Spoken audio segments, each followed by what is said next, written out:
नमस्कार बंधुवर। हम सभी ने कृष्ण सुदामा के बारे में सुना ही है। कृष्ण भगवान, उन्होंने अपनी मित्रता के लिए क्या क्या नहीं करा। उनकी मित्रता आज भी उदाहरण के तौर पे हम एक दूसरों को दिया करते हैं कि मित्रता हो तो ऐसी। सच्चा मित्रता उन्हीं से सबने दुनिया में सीखी है।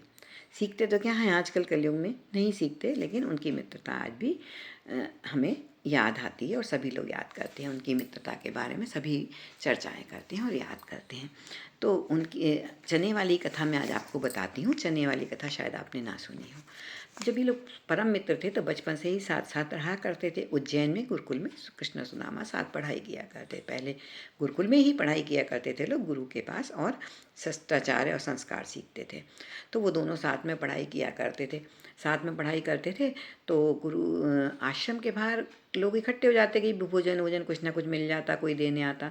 तो एक भिखारिन थी, वो भी आश्रम के बाहर रहती थी। भोजन वोजन मिल जाता था, अपनी ज़िंदगी का गुजारा कर रही थी। तो उसको किसी ने लोग दिया करते थे वहाँ खाने की चीज़ें, तो उसको चने मिले। चने उसने पुटरिया में बांध के सोचा आज का तो मेरा काम हो ही गया, कल मैं इन चनों को खाऊंगी, भुने चनों को। उसने पुटरिया को अपने सर के नीचे रख दिया। जब उसने पुटरिया को अपने सर के नीचे रख दिया, वो सो गई। अब रात में चोर वो निकले। चोरों ने सोचा कि कुछ कहीं मिल जाए कुछ ऐसा। तो चोरों का तो काम ही रहता चोरी करना। तो उन्होंने बुढ़िया के नीचे पुटरिया का एहसास हुआ तो उन्होंने पुटरिया निकाल दी। उन्होंने कहा चलो आज तो हाथ लग गया कुछ। अब वो जब आगे गए तो उन्होंने देखा तो उस पुटरिया में कुछ नहीं, चने थे। तो उन्होंने कहा चने का हम लोग क्या करेंगे, तो चोर हैं, उनको तो पैसा रुपया चाहिए बदमाशी आवारागर्दी के लिए। तो उन्होंने चने की पुटरिया को फेंक दिया। अब पुटरिया कहाँ गिरी? गुरु जी के आश्रम के दरवाजे पे गिरी जाके। तभी गुरु माता क्षिप्रा नदी में स्नान करके जल लेके आ रही थी। तो गुरु माता ने कहा ये क्या है? गुरु माता के हाथ पुटरिया लगी। तो गुरु माता ने वो पुटरिया को उठाया। वो गुरु माता दी में शांति पानी ऋषि के आश्रम में ये लोग रहा करते थे गुरु जी के, तो वो गुरु माता ही कहलाएंगे, उनकी पत्नी। गुरु माता ने वो उठाई। और तभी तक अचानक क्या हुआ, सुदामा और कृष्ण भी शिप्रा में स्नान करने के लिए जा रहे थे तो गुरु माता को दिखे। तो गुरु माता ने बोला ये पुटरिया कृष्ण भगवान को दे देना, उनको चने पसंद है तो कृष्ण जी खा लें। और सुदामा से बोली, देखा सुदामा भी साथ में, तो बोली अब तुम्हारे लिए कुछ और लाती हूँ। अंदर गई, थोड़े और चने बुलाई, बोली सुदामा से ये आप ले लेते, आप खा लेना, तुम खा लेना बेटा। अब दोनों ने नदी में स्नान करा।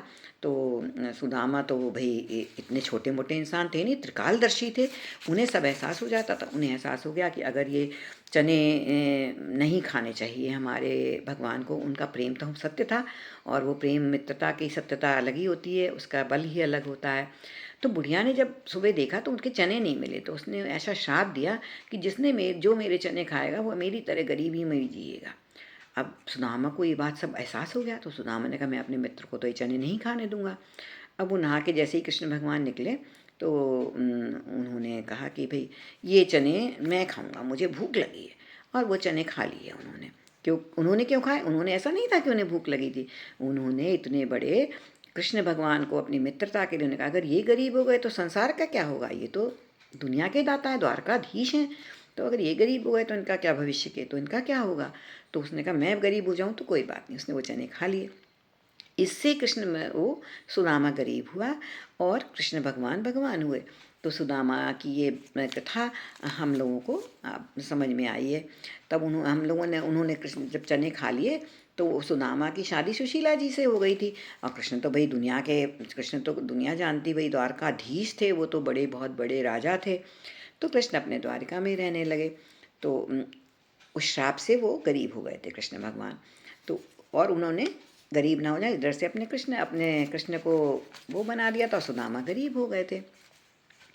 फिर सुदामा जी ने, बरसों बीत गए, सुदामा जी की पत्नी हमेशा कहा करती थी हम इतने गरीब हैं सुशीला जी, तो क्यों ना आप अपने मित्र के पास जाते हैं, कुछ रुपया पैसा ले लें, हम लोगों को भी कुछ मिल जाए। उनको तो खाने तक की नहीं हो पाती थी, कृष्ण जी खाना तक नहीं खा पाते थे, इतने परेशान थे वो। तो वो सॉरी जवान फिसल जाती है थोड़ी। कृष्ण जी नहीं, सुदामा जी इतने परेशान थे, उनको खाने तक के लाले थे। तो गांव के लोग उनको भोजन दिया करते थे, तब उनका भोजन हो पाता था।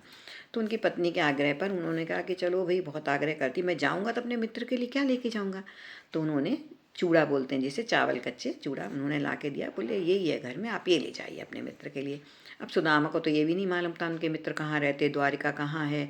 सुदामा निकले, लेकिन सच्चे प्रेम के आगे दुनिया झुकती है, और कभी आपको कोई राह दिखाने वाला मिल जाए तो उससे बड़ा कोई नहीं होता। जब वो निकले तो उन्हें कोई बैलगाड़ी वाला मिला, बोलता कि हम द्वारका जा रहे हैं, आपको चलना है क्या? तो सुदामा जी को चाहिए क्या था, वो तो द्वारका जा ही रहे थे, बोलते चलते हैं भाई। वो द्वारका की तरफ चल दिए अपने उनके साथ। जब वो द्वारका के पास पहुँचे तो उन्होंने देखा बड़ा सा राजा का भवन। तो उन्होंने कहा कि हमारे कृष्ण कहाँ रहते? बोली यही है उनका घर। अब वो डरे डरे धमके से पहुँचे, उनके द्वार पे खड़े हो गए। तो वो भी हम लोगों ने सूरदास की रचना बचपन से पढ़ते आ रहे हैं कि शीश पगाना झगा तन में। तो हम लोग जानते हैं कुछ भी नहीं था बेचारों पे कपड़े तक पहनने को नहीं। और उसका एंड, उस सूरदास की रचना का एंड हुआ था, पूछत दीन दयाल को नाम, बतावत आपनो नाम सुदामा। तो सुदामा नाम था। उनके भक्तों ने सुना ये कौन गरीब आया है और कह रहा है मैं उनसे मिलना है। चलो वो उन्होंने थोड़ी देर तो कुछ कुछ अपने कामों में व्यस्त रहे। द्वारपाल फिर गए, उनसे बोले कृष्ण जी से कि कोई ऐसा ऐसा आया है, बोल रहा है दीन दयाल से मिलना है और अपना नाम सुदामा बता रहा। सुदामा सुनते ही कृष्ण भगवान चाहूँगा, मेरा मित्र इतने वर्षों से नहीं मिल रहा था, मेरा मित्र आ गया। और कृष्ण तो दौड़े दौड़े नंगे पैर जैसे थे वो दौड़े दौड़े गए मित्रता के प्रेम में और जाके उनको गले लगा लिया। हालांकि आजकल वो मित्रता का प्रेम नहीं है जो पहले हुआ करता था, और है भी, ऐसा नहीं कह सकते कि नहीं है। आजकल अगर एक दूसरे ही सो जाता है तो वो दूसरे को इतना, अरे तो गरीब है, इनसे हमारी स्टेटस पे अच्छा असर नहीं पड़ेगा, तो दोस्ती रखना कम कर देते हैं। लेकिन कृष्ण भगवान दौड़े दौड़े आए, गले लगवा लिया। तो द्वारपाल समझ गए कोई बड़ी बात है भाई, ये इतने छोटे मोटे इंसान तो नहीं होंगे, नहीं तो गरे हमारे महाराज इनको ऐसे गले लगा के, और आंसू की धारा बहने लगी। और उनको अंदर लाए और अपनी गद्दी पे उनको बिठाला, बैठिए।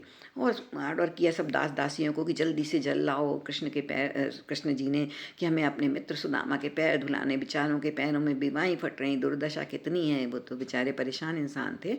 तो उन्होंने उनके पैर धुलाए, कृष्ण और उनकी पत्नी ने, सभी ने, रुक्मणी सत्य ने पैर धुलाए। अब पैर धुलाते धुलाते कृष्ण को इतने आंसू आ रहे थे उनके पैरों की दशा देख के कि उनके वो भी आप हम लोगों ने पढ़ा है कि पानी पर आत को हाथ छुओ नहीं, नैनन के जग से पग धोए।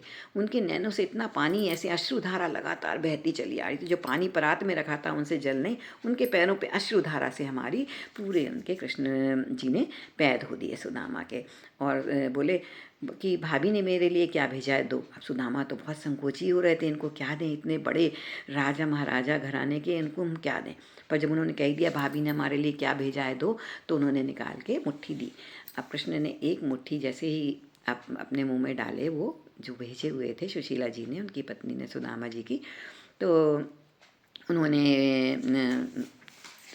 अपने उसमें डाला और विश्वकर्मा जी को आज्ञा दी कि जाओ जहाँ हमारा मित्र रहता है वहाँ जाकर उनके घर को सोने का बना दो।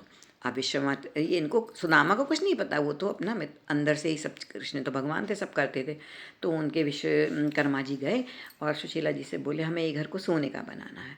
तो बोली नहीं नहीं, मेरे घर को सोने का बनाओगे, मेरे गाँव वासियों का पहले तुम्हें इनका काम करना पड़ेगा, उनका घर सोने का बनाना पड़ेगा, उनके घर को रिपेयरिंग करनी पड़ेगी, जिन्होंने मेरी ज़िंदगी चलाई है, उनके खाना पाना हमें नहीं देते तो हमारा तो घर ही नहीं चलता, हमें तो भोजन ही नहीं मिलता। अब विश्वकर्मा जी बोले कि भाई इसके लिए तो ज़्यादा बजट है। तो लो, उन्होंने कृष्ण जी से कहा भी ज़्यादा पैसा लगेगा, वो तो पूरे गाँव को हमें बनाना पड़ेगा। तो कृष्ण भगवान बोले जिसने हमारे मित्र सुदामा को अब तक जीवित रखा उनका तो बनाना पहले ज़रूरी है, आप जाएं और पैसे का खर्चा ना करें। तभी तो उनका सुना ना, ये सब हमने सुनी हुई हैं कथाएं कि जब कृष्ण के पास से सुदामा लौटे तो अपने घर को नहीं पहुंचाने, सोने का था, रानियाँ थी। तो इस तरह से कृष्ण ने अपने मित्र सुदामा का उद्धार किया, उनका घर को सोने का बनाया, उनको सब साधन उपलब्ध कराए, उनकी पत्नी को रानी महारानी की तरह जिंदगी दी। और जब सुदामा जी ने पहुँचे थे तो उनको सब समझ में आया था, तब तक तो उन्हें समझ में नहीं आया हमारा मित्र कहाँ करा। तो ईश्वर यही करता है कि ऐसी ही मित्रता जिंदा रहे और ऐसा ही प्रेम जिंदा रहे। ईश्वर हम उन लोगों के हमेशा साथ रहता है, सत्य हृदय से प्रेम और मित्रता और फ़र्ज़ को निभाते हैं। कृष्ण ने अपने मित्र के लिए इतना किया, लेकिन ये वाली कथा में नहीं मालूम थी कि सुदामा ने पहले उनको गरीब होने से बचाया था। तो ईश्वर सभी की मदद करे, सभी को राह दिखाता है, सभी की मदद करता है। हम सब मित्रता को ना भूलें और गरीब अमीर का भेद बिल्कुल ना करें। सब ईश्वर के बंदे हैं, सभी भगवान के बनाए हैं, सबसे प्रेम से। जय श्री राम, जय श्री कृष्णा, राधे राधे।